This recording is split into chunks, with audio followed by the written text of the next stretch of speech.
Alright, so today's video is going to serve two purposes. Purpose number one is to show off my new Stolberg steel handmade custom knife. And number two is to talk about fit and finish. When I first started getting into buying knives, the thing that I cared about the most was the look and feel of a knife. I cared more about its visual appearance, and if I fit in my hand and it was comfortable to use, I thought that was a really great knife. And as I started evolving, as my skills started to enhance, and as I started to spend more and more on knives, I started paying attention to a lot more details. The finer details kind of mattered a lot more to me. And so in this video, I'm going to show you the fine details that I look for, and hopefully in that comment section you let me know what the fine details you look for are, so that we can have a video where people know what to look for when they're going to spend top dollar on a blade. I want to make sure that they know what to look for and if they're actually getting that value that they're spending. So with all that being said, let's jump into it. Alright, so when it comes to fit and finish, the main thing is that it still needs to look good. This is, like I said, this is a custom handmade knife. It's made to the specs that I gave him.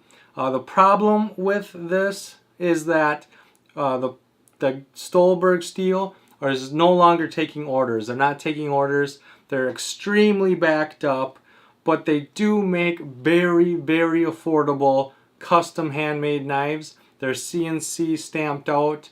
From what it sounds like, he stamps them out personally, and then he designs them and finishes them from there. And I love this knife. But why? What is the fit and finish of this knife that make me love it so much? And number one is that it looks good. I love the look of this knife. I love the feel of this knife. It cuts good. It slices really nice. I like how the point is center with the handle.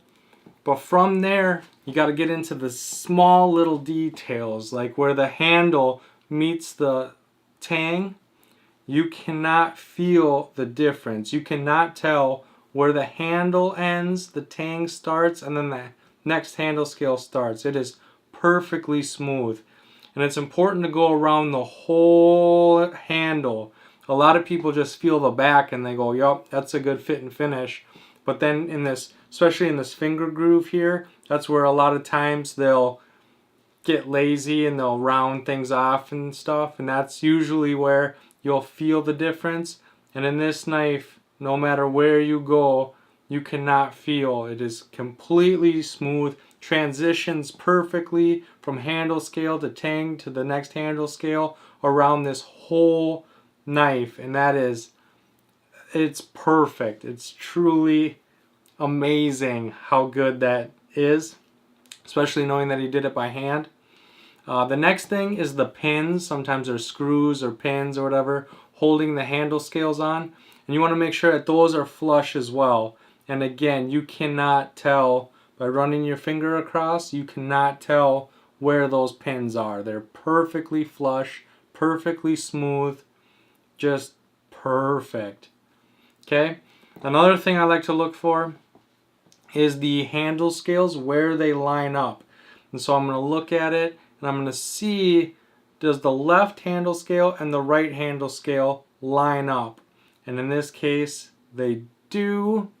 And then I'm going to check on the back as well, and on the back, again, perfectly straight, perfectly flush. Everything is right where it should be. Very, very good job. Another thing I like to look at is the tip. I want to make sure that the tip is perfect.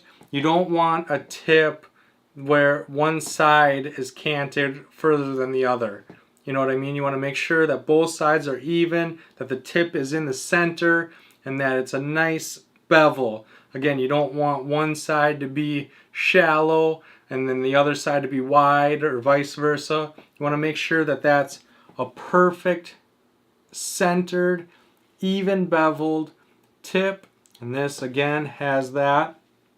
You want to make sure that it's sharp. So I've tested it and it is very sharp. You want to make sure that when you're looking at it in the light that there's no flat spots, there's no rolls, there's no chips, there's no imperfection in the edge of the blade.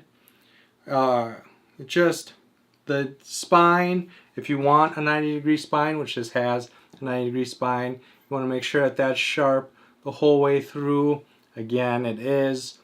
You want to make sure that if you're going to be striking a ferro rod, this has jimping here. And the jimping that I got is just a shallow jimping. I like to use that when I'm scraping fat wood.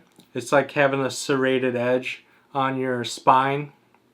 And so it's still 90-degree sharp edge where that jimping is.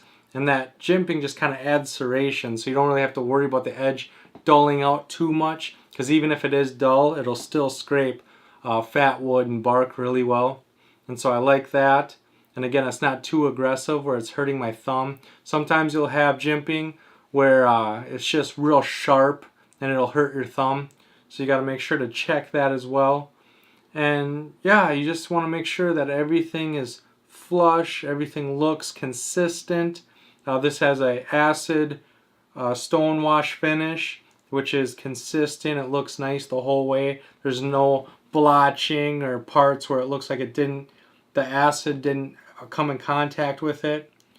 And so yeah, very nice knife, super good fit and finish. I am very, very happy with this blade. I'm really excited to test this out. I'll probably do a review on this knife this fall. And like I said, when people ask, because this is going to be on my hip a lot this spring, summer, and fall, and when people ask me about this knife, I'll link to this video, and hopefully they too will leave what they look for in their fit and finish so that people can really get a good understanding of what to look for when buying a knife, and not to spend a top dollar on something that does not have the fit and finish that you desire. So with that being said, make sure to subscribe and come join the pack. I have a new video every Sunday and Thursday, and I can't wait to see you on the next one. Thanks, guys.